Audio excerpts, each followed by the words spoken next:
Just a quick note, everybody, Bryan Alvarez here on Wrestling Observer Live. We're here every day, Monday through Friday, noon Pacific, 3 Eastern, Sundays, 3 Pacific, 6 Eastern, Saturday mornings with Jim Valley, 10 a.m. Pacific, 1 Eastern, Sundays with Andrew Zarian.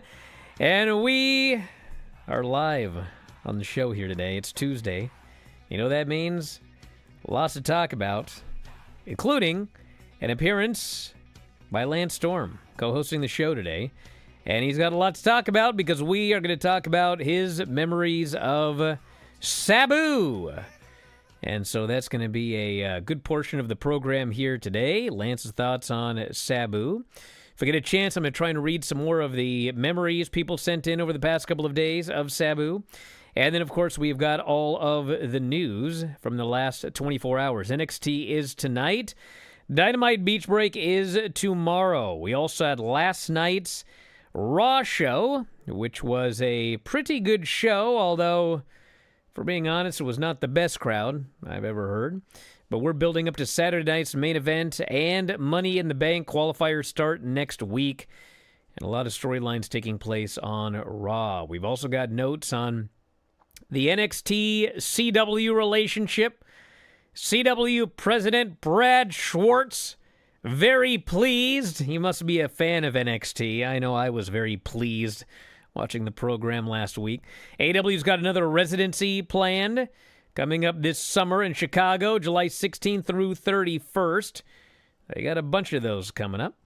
And then we've got some notes on WWE ticket prices and the WWE SmackDown rating from this past week. AAA, WWE, TNA, the upcoming Triple Mania Regia show. Did I get that right?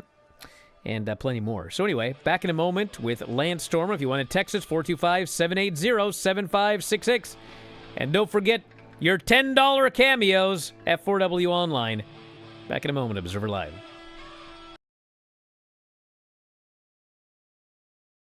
Just a quick note before this free video. If you click like and subscribe, I'd be very thankful. I am going to channel the well-known, infamous roast of Bryan and Lance. Oh, my God.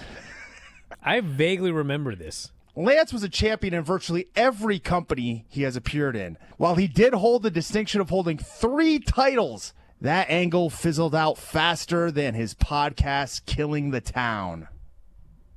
Wow. I now remember this utter disaster of a roast. Let's get Lance a chair to sit in.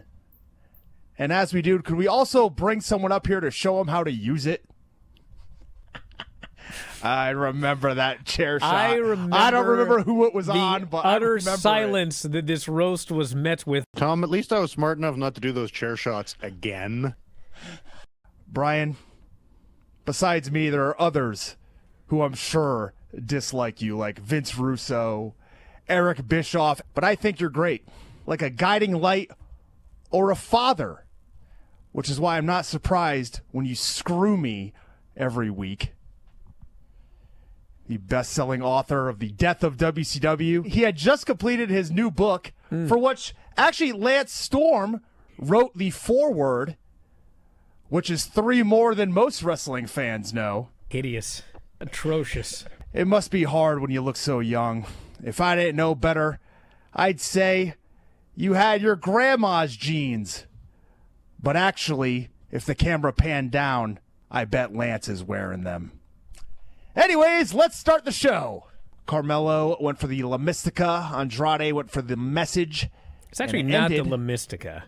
It starts like a La Mystica, but the La Mystica is actually a submission, and he doesn't land in the submission. He just does the whole slam part and then jumps up. Yeah, the La Mystica is a tilt-a-whirl head scissor into a Fujiwara armbar. Into a Fujiwara armbar. The La Mystica is not the submission. Do not tell me. I didn't say that was a submission. I said the La Mystica involves the tilt-a-whirl facebuster into the submission. The whole thing. Why are you so angry? Well, you just changed what you said and lied, right? Yeah. No, he doesn't land in a submission. He just slams them. So it's not a La Mystica. I believe that's the actual move. Okay, but whatever. Who cares? I just hope editor Sean pulls up the exact clip of you saying Lemistica's a submission and then denying it afterwards. Lemistic is actually a submission. I didn't say that was a submission. Lemistic is actually a submission? I didn't say that was a submission. Editor Sean.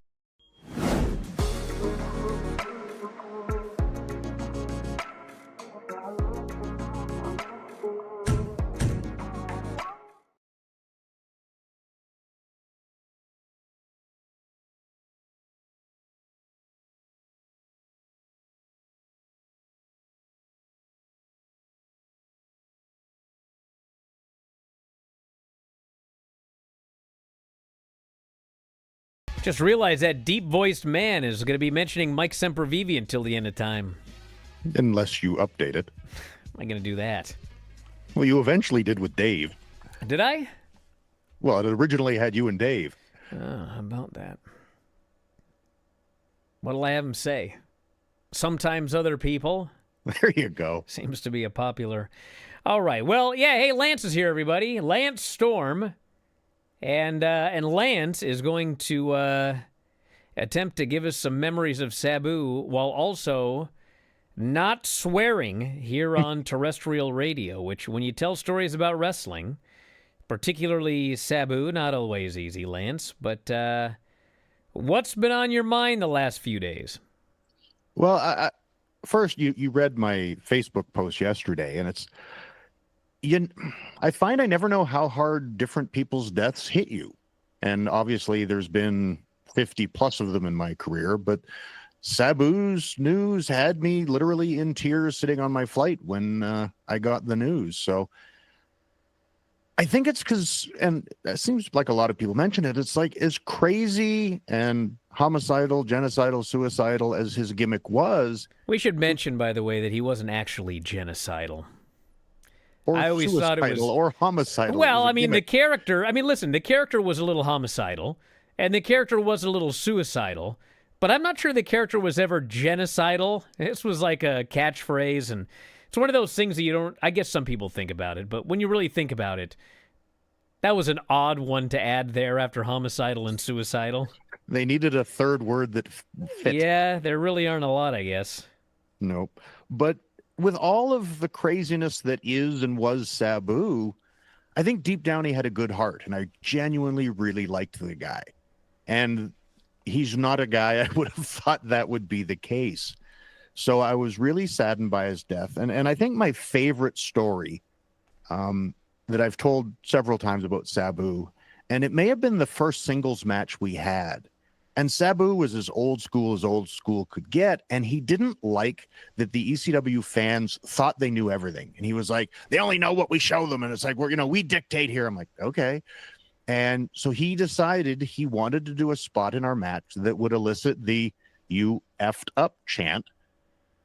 But it was a spot we planned and would execute perfectly because then he figured we were working them. And Sabu had his spot where he'd send a guy into the turnbuckle who would hit chest first. And when he bounced out, Sabu would jump off the second rope and do like a leg lariat. And I had that spot where if someone sent me to the corner, I would leap to the top rope and come back with a back elbow. So he's like, do that thing you do with the elbow. I'll do the thing I'll throw. We'll just collide in midair like we screwed up. He says, they're going to chant it. They are. And I said, and then they're going to be wrong. And I'm like, okay. Because I had prided myself on going as long as possible without getting a "you effed up" chant, but Sabu was my senior. I'm not going to argue with him. So I'm like, all right, brother. And we went out there and he sent me the bucket. He's like, all right, hit that elbow. And he jumped up and we just crashed into each other and fell to the mat. And the crowd starts chanting, "You effed up." They weren't on terrestrial radio though. "You effed up, you effed up." And I'm laying there and Sabu's laughing. He's almost giggling. "Ha, we got him. We got him." I'm like, yep, we convinced them that we're not as good as we are, and we just messed up a spot, Sabu. But he managed to work them, and he was so happy. And it's my favorite memory of Sabu because he did everything on his terms. He did what he wanted. He did things the way he wanted to do them, and that was just Sabu. And another just short memory that I left. He would almost always throw his punches in threes. And he had a really good punch. but he would always stiff me on the third one. But he would apologize on the first two. So like the first punch would be like, sorry. And then bam, I'd be like, ow. And I couldn't figure out whether he was pre-apologizing because he knew the stiff one was coming, or whether he was old school enough that he was apologizing that there was a little bit of air on the first two. But I always preferred the first two. But I don't think there was a match we had that it wasn't sorry, and then potato. I'm like, thanks, brother. But that was Sabu. And one other one, you had mentioned before that Sabu would claim to, at least, occasionally mess up a spot so it looked more real, because he would explain it that if this was real, you wouldn't hit it every time. And I'm like, but if you can hit it every time, then that's real. But I think it was partially an excuse for the times that he didn't, but I don't know. Sabu. Well, Sabu. It's funny. If he would have said that to me, this would have been my explanation. Okay. Yes, if it's real, you wouldn't necessarily do it right every time, but you might. You know what I'm saying? You're not necessarily gonna mess something up that you do. And the fact is, if it is something that at some point you could mess up, then you will mess it up at some point, and then, you don't have to mess it up on purpose because it will happen at some point. It's a weird analogy, but I think it was Bryan Danielson, actually. I once read an interview with him, and they were talking to him about working out. And they said, what's your schedule? How many days do you work out? What days do you not? What days do you take off? What are your off days? Or maybe what are your cheat days or whatever? It was something like that. Where a normal person that lives at home, maybe they're like, I work out Monday, Wednesday, Friday. I have, my eating day is Saturday or whatever. And his response, I'm pretty sure it was Danielson, was like, I don't take any days off, and I don't have any cheat days. I don't schedule them, is what he said. I don't schedule an off day. This was me. Was it you? It was me, dummy. Oh, was it? Okay, well, same thing, yeah. So you can tell the story. You don't schedule it because it's going to happen. Yes. Okay. The times that you're stranded in I think an airport. Danielson said this too, to be fair. I'm pretty sure. But go ahead. But I have told you this story specifically. Okay. But to that end, one other story. Well, tell the story. We were in Revere, Massachusetts, and it was Candido and I against... I'm talking about the eating day, in case people don't remember the story. Yeah, there's the days where you get stranded in an airport and you don't get home. Yes. And you're in an airport and you have to cheat because there's just crap food at an airport, or you can't go to the gym because you traveled all day. And it's like, those were my unscheduled cheat days or off days, because that would notoriously, if you planned a cheat day, the next day you had no choice because you're stuck in an airport and you end up with back-to-back cheat days. So they happen when they do. But to the match with Sabu, Candido and I against Rob and Sabu. And I think it was the night that Sabu tore Candido's ear off his head. But we've got this spot planned where we brawl out to the floor and there's a table between the guardrail and the ring, and Sabu is going to do the triple jump moonsault. And as we're fighting, I'm in a position where I can see Sabu out of the corner of my eye, and we're just all sort of heads and shoulders over the table. So as I see Sabu coming, I'm like, here he comes. No, he missed it. Oh, he's going for it again. No, he missed it. He's going to go for it again. Nope. And it's like, oh, crap. And it's like, he'd do the chair top rope fall down, chair top rope fall down, chair top fall. And then I guess the last time he just grabbed the top rope and hurled himself over. So just after I said, nope, you missed this one too. It's like, oh crap, here he comes. And he sat on all three of our heads and we crashed to the floor, and crowd went crazy. It was Revere and ECW, and Sabu was an unpredictable guy, but I enjoyed working with him because it was a challenge and an adventure, because sounds about right. It wasn't a choreograph everything era, and with Sabu, you never knew what was going to happen. We got a couple of some other memories here of Sabu. I've been asking people. I'm going to read some of these, and if you want to jump in with a story related to it, you're welcome to do so. This person, Tony, says, I saw Sabu wrestle live twice. Once was at Harrisonburg High School in Harrisonburg, Virginia, 2005-2006. It was when TNA had a working deal with Hermie Sadler. Sabu wrestled Abyss in a coffin match. The match was fun. It was my first non-TV wrestling show. Saw him a few years later in an ECW WWE TV taping in a ladder match versus RVD. TV match was not as good as I was hoping, probably due to being a TV match. Highlight, though, was RVD trying to jump from the top turnbuckle to the contract hanging. He didn't even get close. Sabu won the match. Had a chance against the title at Big Show at SummerSlam that year. He was a favorite of mine to watch, especially with the old WWE Network and Peacock making it easy to catch up. That is from Tony. One more I just remembered. Impact players against Sabu and someone, or it was an angle, but it was me and Peach, and Sabu was involved. And Sabu's supposed to run into the ring, and PJ's supposed to hit him with the cane, and Sabu decides he's going to gig his ear for the angle. But PJ swings right-handed with the cane, and Sabu gigs right-handed. So when he's getting in the ring, he's like, you got to aim me on this side of the head so I can gig that ear. But PJ's like, I can't swing left, I'll miss you. He's like, but I can't gig the other side. You got to swing left. PJ's like, I will miss. I don't care. Swing left. And they argued the whole time. And in the end, PJ, out of instinct, swung right, hit him in the left ear. Sabu gigged his right, and we went on with it anyway.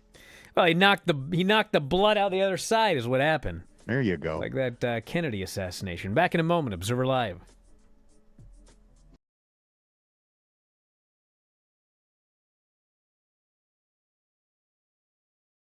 Just a quick note before this free video.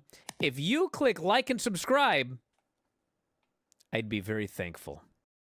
It's Bryan Alvarez and Big Vinny V, and we hope that you enjoy the show. Should I do one more time? Huh? I played the entire song before realizing I had not hit record. I figured as much. So I had to start the entire show over again. Uh-oh. Is my internet down? My internet died. Yeah. All right. Stand by, everybody. Hi, everybody. We're back. And we're just gonna barrel on through, right, Vinny? What do we have on that Facebook thing? Now it says no audio. Jared, do we have audio? I can hear you. Honestly, what is going on? Yeah, we just watched a movie about this. What this. is up with my internet? Lost everybody again. Curry says no problems with the Big Vinny V show. His words. Not since the first one. I was going to say, the very first one was a many disaster. problems. Many problems. We've had quite a few. Yeah, and you know what I do? I just barrel on through. Bryan. Barrel on through should be the name of this show. What the hell's going on this week? Like, every single show, something goes terribly wrong. Today, I didn't have the music set to go at first. Then I got it set to go, but I forgot to hit record. Finally, I hit record and got the song going right. Golly. One disaster after another here. We're starting 15 minutes late. I still can't find the video, Jared. Is it up? Where is everything? Granny's joining us here today via phone. We cannot connect our audio or video. It's a blank screen. I don't know what's going on. What are we doing? Should we just quit today? I don't know what the problem is, Granny. I don't know how to fix it. I don't know what's going on. We still have no video. I got a question. Where's the goddamn video at? You gotta fire Jared. All right, now it's up. Hello, everybody. This is the one you told me to do last week, Undertaker plus Psycho Kid. Okay. Are you done laughing? Yeah, we're done. Yes, Granny, I apologize. There'll be more. Then Psycho Sid comes out with blonde curly hair. Hard to pull. Lasts a while before he gets out of it. I had to give that a 10. A 10. Oh, wow. Undertaker won a match and a belt. That's a 10 on the Granny scale. Victor is still at it more than ever this week, as far as the soaps go. Hell of a report, Granny. All right. That was a 10 on the Granny soap opera report scale. That's just a minute. Jared, you're forgiven. Instead of suffering through the YouTube chat, click like and subscribe.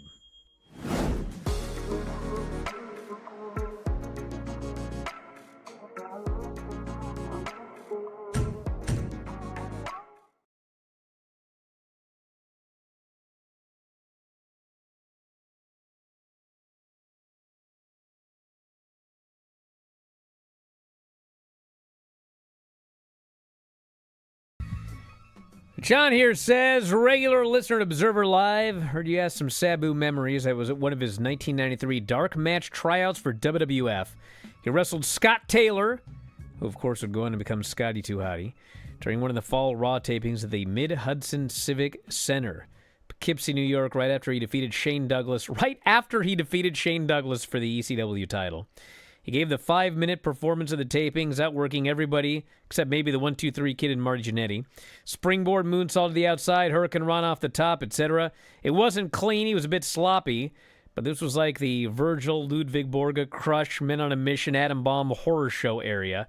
We were just psyched he was possibly coming in to liven things up. Saw him exiting the parking garage after the show. Me and a couple of friends yelled for him. He totally ignored us. As he got closer, my buddy offered him up that the local Denny's had recently been closed by the health department, so just to be safe, he should hit the 24-hour diner if he's hungry. Sabu turned to us, gave the politest wave that a death match maniac could ever give, and continued on his way. We talked about that wave for years. What a legend, and gone way too young. That's from John. And then one more here. I remember when I started watching ECW on TNN, every time he showed up, they would tell a story of him cutting his arm open and then closing it up with tape and finishing the match. I never actually saw that, but I thought that was the most hardcore thing ever back then. I don't know if they actually had many Sabu matches on TNN. I just remember watching highlights of him jumping from chairs inside the ring onto tables, probably with RVD on him outside the ring. That is from Al. Yeah, that Born to Be Wired match. I was there that night. I wrestled Shane Douglas in a much safer match earlier in the show. But yeah, he did the off-the-chair leg lariat in the corner that he would do with ropes, but he did it into barbed wire and put probably a 10, 11-inch gash through his bicep that was about as thick as your baby finger, and it was just bleeding like crazy. He sent Fonzie to the back, I need tape, and he comes out with a roll of tape, and Sabu's trying to wrap his arm in tape to stop bleeding. And I believe, I don't know the exact number, I think he took about 130, 140 stitches in the back from Dr. Mark. I sat there and watched them stitch him up afterwards. It was crazy. So it was like that TNA match I watched. That was 9 staples. Golly. So imagine 127 or 130 stitches. Holy smokes. Well, there you go. You guys can keep sending your emails if you'd like to. Any memories of Sabu and another? Yes. Just when Chris and I were a team, Rob and Sabu were a team, and we were both feuding teams, and we did one of those dream partner matches where Chris picked Sabu and then I picked Rob. So we were partners with our opponents, but we also didn't get along with our partners. And that's when I had the idea for a spot. I don't know if anyone even noticed, but I liked it and they agreed that it was a cool idea for a spot. But we had Chris and Sabu do a double down. And then out of instinct, I'm doing air quotes for those watching, Chris crawled to my corner and Sabu crawled to Rob's corner and both tagged out. And then Rob and I stepped in and we both paused, looked back and went, wait a minute, that guy's not our partner that we just tagged. But then looked at each other and realized, like, well, he's my opponent. So we actually would be the other way. Yeah, that's right. Yeah, it would be the other way around. It would have been Rob and Candido. And Candido tagged me, Rob tagged Sabu. And I'm like, well, Sabu's my opponent too. So we just kept fighting, even though we'd each tagged our opponents to get into the ring. So I don't know how many people noticed, but it was a spot we thought was cool and we did in a match. Just saw something here. What? So apparently on Reddit. Oh, no. Yeah. So apparently on Reddit, there's a big thread. And the person who posted apparently is a top 1% poster. I need to have a word with this person. But it quotes me from Observer Radio last night. And this is the quote. They put this in quotation marks. I don't know if it was just a one-night thing, but that crowd for Raw last night felt like they cared about very little, and they are going with very little. And I don't know if it's just a type of people that can afford tickets now or something else. I didn't say that. I didn't say anything resembling that. Anything. Like, brother, if you're going to quote me and put me in quotes, like, the least you can do is actually quote the quote as opposed to making something up and putting in quotes and saying that I said it. I did not say that. Now, I can segue into something because there was we got something regarding ticket prices here today.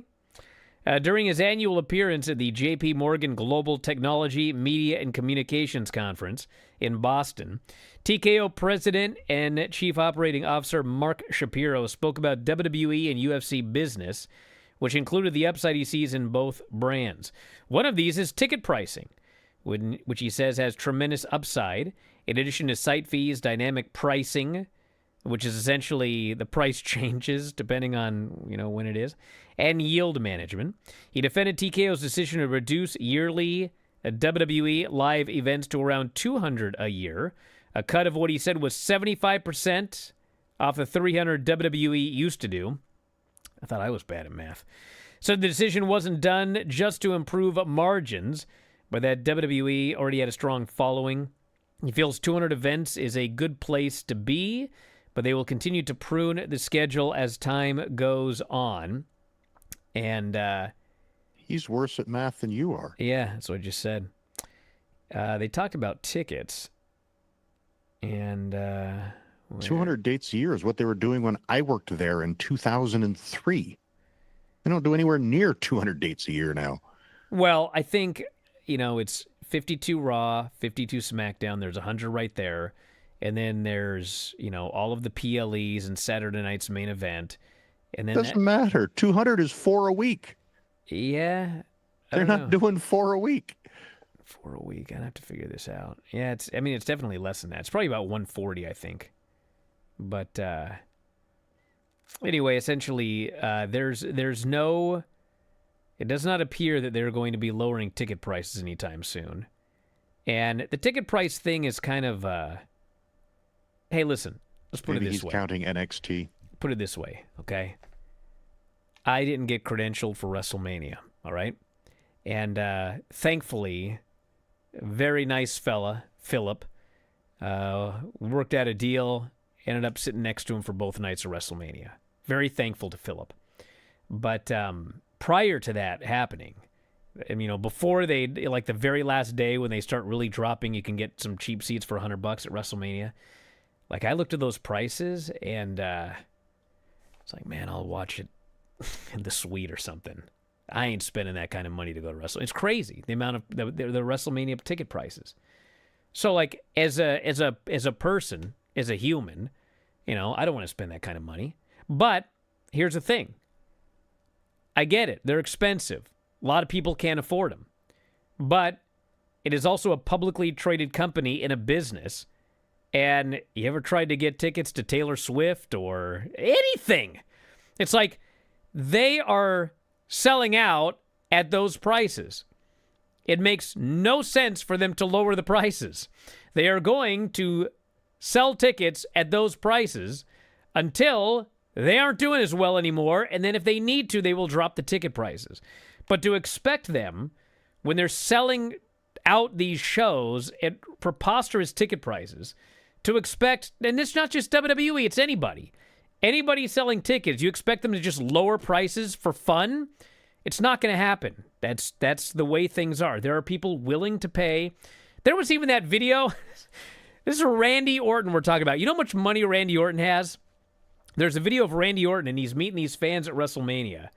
And, he nonchalantly asks them, how much did your tickets cost? And I don't know if they got, they must have had some package that involved also meeting Randy Orton, so they got tickets for all these events and everything. And they said, $30,000 or something. And Randy Orton's like, $30,000? You could just tell he's like, I would never pay that in a million years. And I got 7 figures, 8 figures, whatever that guy's got. He's like, no way. But you know what? People are paying it. So that's just the way things work.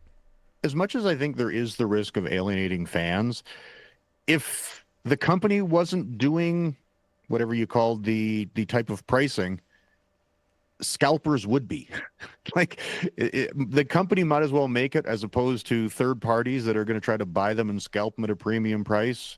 If people pay what can you do about it?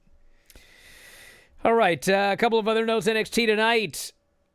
We've got Obafemi Charlie Dempsey. Not for the title. Poor Charlie. Wesley versus Tony D. And we have got a TNA title contract signing for a match on an NXT PLE, Joe Hendry defending the TNA title against Trick Williams. What a world. What a world we live in. You know, I was supposed to watch TNA the last 2 weeks, and first week, it wasn't up.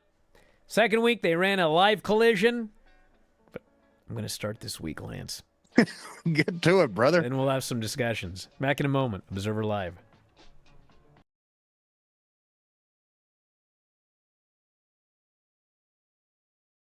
Granny, what's happening? What do we got for the wrestling report here today? Talk or something.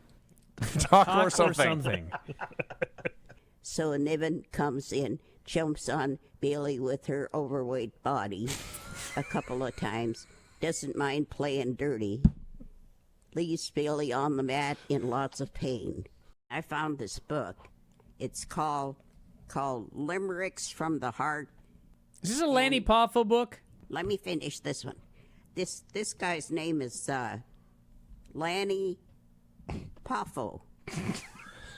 And there are 335 pages in here. Can you guess what it's about? Smoking. Oh, Sean Hey, the yeah. Wizard. have you read it? We read it every week for about 6 months.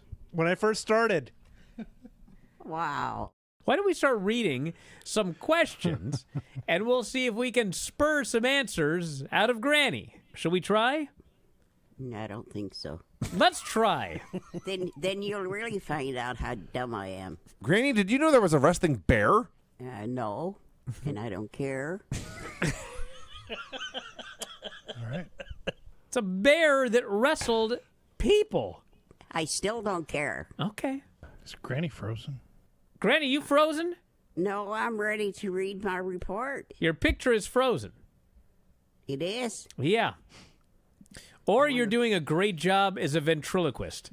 Cody Rhodes versus Solo Sikoa, or whatever his last name is.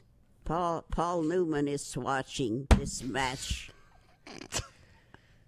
And he's not on Excuse me? Cody's side. What's the matter? Absolutely nothing. Everything's great. You know, Cody did say that he was looking for a manager.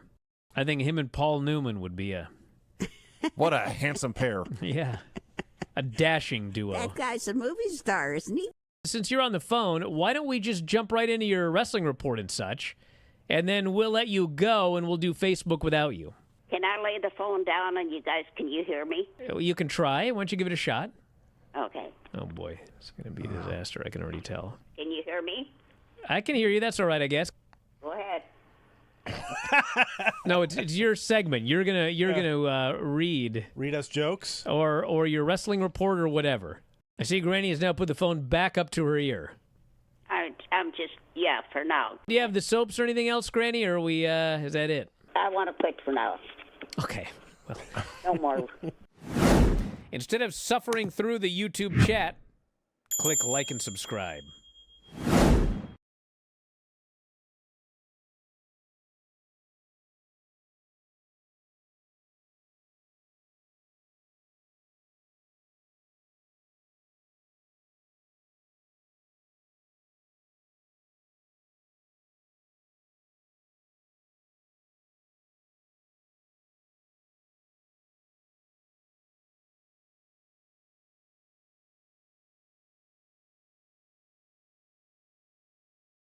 Back in the show, Bryan Alvarez here, Wrestling Observer Live. Lance Storm joining us.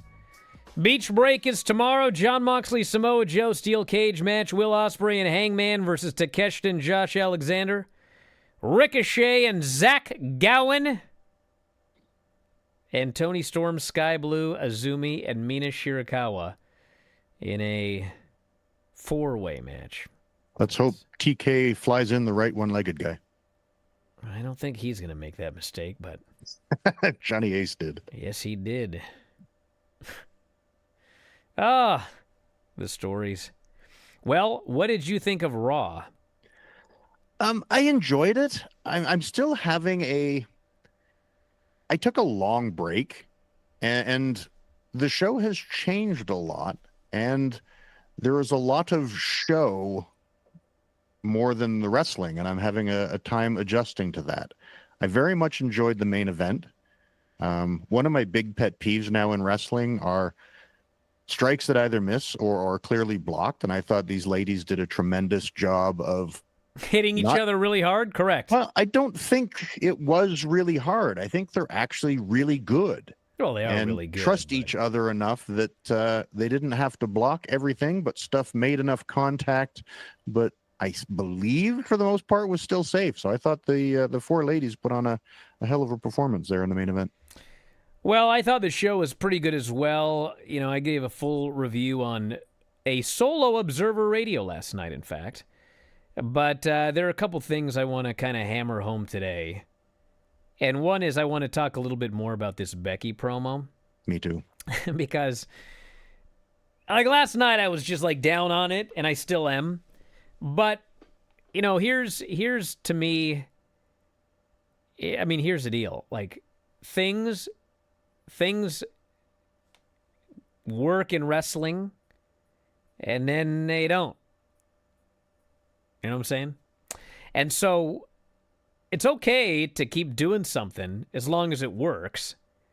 But then when you can see that, okay, it's not working, well, that's when, okay, well, you know, I guess we got to probably, you know, change some stuff up here a little bit. And I think, like, I don't want to be too hard on the Becky promo, because this really is the first time. Like, you know, I watch the shows, and I talk about things, and there are things that I notice, and sometimes there are things that the listeners notice as well. Sometimes there are things that the listeners don't notice, and the listeners are like, you're nitpicking or whatever. There's always that. But then, you know, as you keep watching, at some point, everyone all of a sudden figures out what the hell's going on. I think you're missing a bigger point, though. Well, we'll get to that. But to me, that's what happened here. It's like, if you watch Raw and SmackDown, and Dynamite and Collision, by the way, and Jim Valley's been talking about this on Observer Live forever, the old, it's because of the fans. And you sometimes don't notice it, and then sometimes you do. And, you know, when she was doing her promo here, when she was just cutting a promo on her opponent, when she was just addressing the match with Lyra, talking about what happened, the fans were into it just fine. There was no problem. It was when she got into, it's because of you fans, that, like, they totally turned on it. They did the what thing from that point forward, and they were trying to drown her out, because it was like they all just, like they had their fill. It's one too many because of the fans. And like I said yesterday, you know, it's fine. Sometimes with John Cena, he's doing because of the fans, and it doesn't actually work, because for the last decade, he's been over with the fans. If he would have cut this promo in 2012, that would have been one thing, because in fact, the fans, they were jerks to him. It's bigger. But not today. But you can get into that in a second, Lance, but I'm just going to say, they need to get off of this whole it's because of the fans thing. Everybody does it. Everybody. Every last single person does it. It's too many people, and it's gotten old. Now, what's your comment? It's bigger than that, because it's not because of the fans. In my opinion, and they're in dangerous territory, it's we're going to gaslight our fans, and we're going to feed them what we want regardless of what they want. I think if you go back, and it started, I think it was one of those vote matches on what match you want to see, and the company was planning on using Randy Orton in the match, and the fans voted a different match, and they sent Randy Orton out anyway. They ignored the balloting. And that's when the crowd started doing the CM Punk chants and chanting for people that weren't in the company, weren't on the show. And that's when the real hijacking of shows started, because WWE was not listening to their fan base. They were saying, we're the only show in town, eat what we serve you. And I think they righted that when Vince left and Hunter took over, and really started having people cast in the right roles. You know, because before that, they had Roman being booed when he was a face, and John Cena being booed when he was a face, decades of it. And when they got it on the right page, their business picked up for the first time in a long time. And right now, they are going back to that because John Cena was unanimously being cheered, and they decided to play the "you turned on me, I hate you," and tried to get them boo them. And they've tried to turn Becky heel twice now when fans love her. And I think they're going back to, we have a plan, we're going to do it no matter what. And the "because of your fans" is another example of gaslighting, like, well, Randy Orton didn't win the poll, but we're going to use him anyway. And I think, like you said, the fans started doing the what, and it's like they're no longer engaged in what she's saying. They're going into business for themselves, and they're hot. They will get away with it for a time being. And I hear, many people like yourself or Dave with, "Oh, they're hot, it doesn't matter." I'm like, Eric Bischoff said that in the late 90s. Doesn't matter. Look, we're selling out. Doesn't matter. Look, we're selling out, until the fans got sick of being ignored and not listened to, and then they stopped selling out. And I think WWE would be well served at being careful with what they want to convince their audiences the truth, because fans don't buy it anymore. Well, I got two things to say. Number one, this is not the Vince show, because in general, they do listen to the fans far more than they've done in, decades.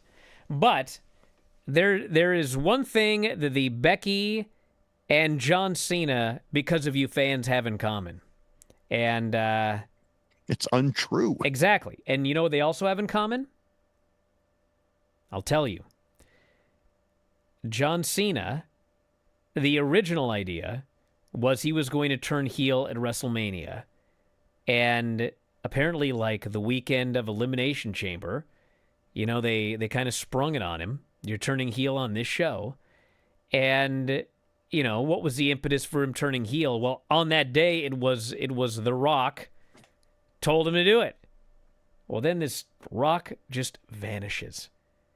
And what does Cena have?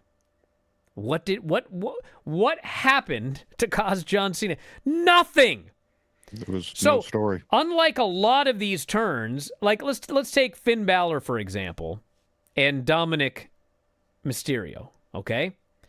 They've been building up this turn for months and months and months and months, okay? When Dom turns babyface, they're not going to have to make up a story about why he turned. They've got months of storytelling for him to explain in his promos. They had none of that with John Cena. And literally all he could come up with was, in 2003, you guys started being really mean to me, or whatever it was. I'm still bitter about this 20 years later. Well, the other one is, Becky was gone forever, okay? And I've said this countless times. When you are gone and you come back, with the exception of Charlotte Flair, you will be a babyface. People love to see stars come back and they cheer for them. But her idea was, I'm going to come back. This was her idea, by the way. I want to come back. I'm going to win the title with Lyra. I'm going to turn on her the next day. And there was no story building up to this. There was no months of build to her turning because this, and this happened. It was just, she came back and was mean. Well, why? Best they can come up with is, because of you fans. So, like a lot of these, they don't have that problem. Every now and then, Drew McIntyre will mention, you fans didn't support me and you cheered Damian Priest. But at least in that case, that happened. They did support Damian Priest when this guy got screwed every time. So you can kind of give that one a little bit of a pass because, he's bringing up the fans, but he's also got a million things that actually happen that you can see. But the John Cena turn and the Becky turn, they were two turns that just came out of nowhere. There was no reason for it, and they've had to make up some stupid reason. I mean, in both cases, there should have been a storyline reason for them turning. And in both cases, that was completely lacking. And now we've got this stupid because of the fans, which the fans clearly aren't buying because it's not true. So anyway. The Heyman turn, they came up with a good explanation. Sure. It was great. Yeah. Paul cut a great promo and actually explained stuff. Sometimes it's, but you know, the other thing is, and they do a good job with this, but you also have to be careful, is, and I noticed it with Heyman, it's like they get in these patterns where now with the heels, with the exception of Drew, and actually, no, Drew was the beginning, I'm sorry. Drew kicked it off, you know, the real big push they're having for, you're a heel, but everything you say is true, and everything you do really is all justified, even though it's against people we like. And, you know, you kind of run the risk, like, of fans turning the heel babyface, which is kind of starting now with Drew. And, you know, Paul Heyman, he gave that speech. It was an incredible speech last week. But you listen to his speech, and he wasn't wrong. And when it's over, it's kind of like, this guy was wronged very badly by this CM Punk. And then, you know, Punk comes out this week, and Seth is doing the same thing. He's saying, Punk, you're gaslighting people. You're talking about how he betrayed you. You're the guy who you made your best friend have to choose between you and his other friend. You're a horrible person. And when you think about it, it's like, yeah, you're right. Punk was manipulating his best friend and the other guy.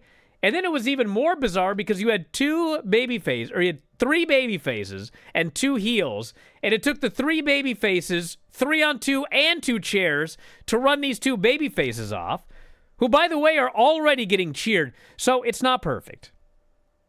No, it's not. But I think more so than ever before, and we saw it with Eddie Guerrero, and we saw it with Stone Cold Steve Austin, if the fans are behind and believe in your baby face, you pointing out legitimate flaws in him just makes people more mad because they think you're holier than thou.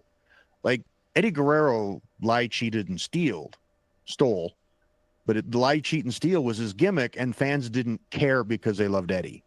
And Steve Austin was, you know, middle finger to everybody and screw you, but they didn't care because they liked him. And I think that's the important thing, is you have to know your audience and listen to your audience, and obviously be prepared to turn if need be. But I think there's people that just think Drew McIntyre is a little bit too sanctimonious with it, and he can stay a heel. Now, there will be a point when he turns because he's really good, but for the most part, people can accept that they don't like you pointing out the facts. That's life in America now. Back in a moment with more Observer Live.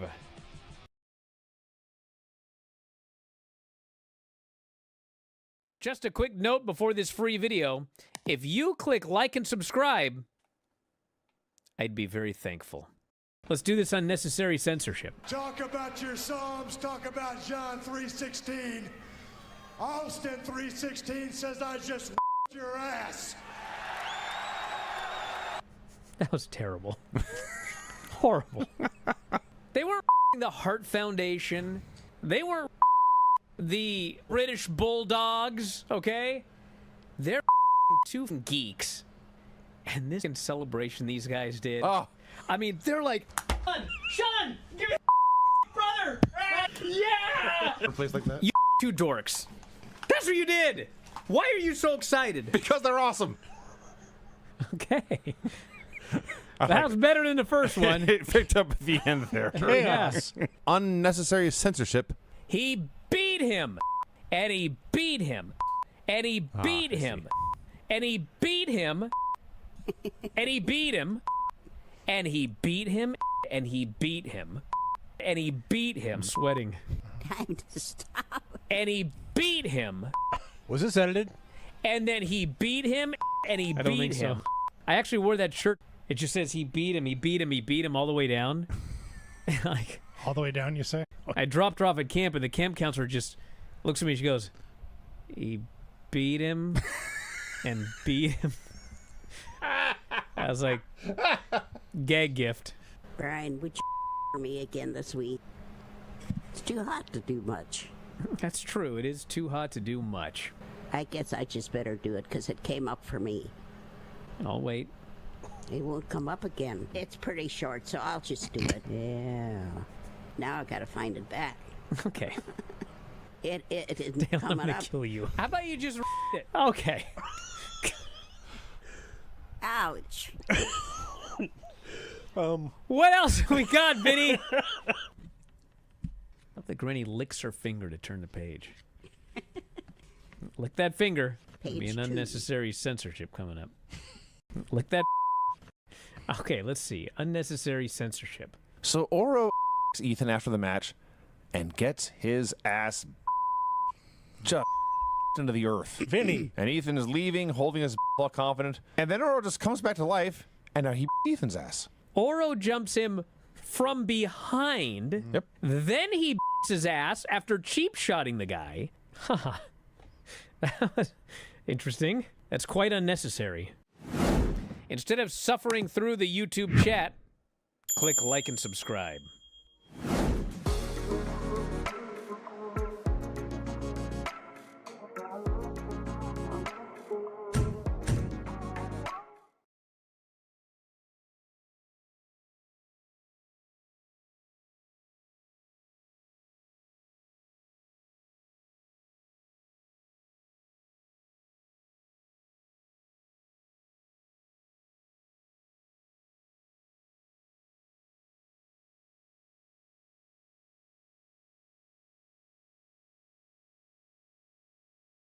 Back in the show, Bryan Alvarez here. Wrestling Observer Live. Lance Storm here joining us. Gonna watch NXT tonight, see Charlie stretch that meathead. Man, oh man. This, of course, is building up to the NXT Battleground show, May 25th. Obafemi versus Miles Bourne.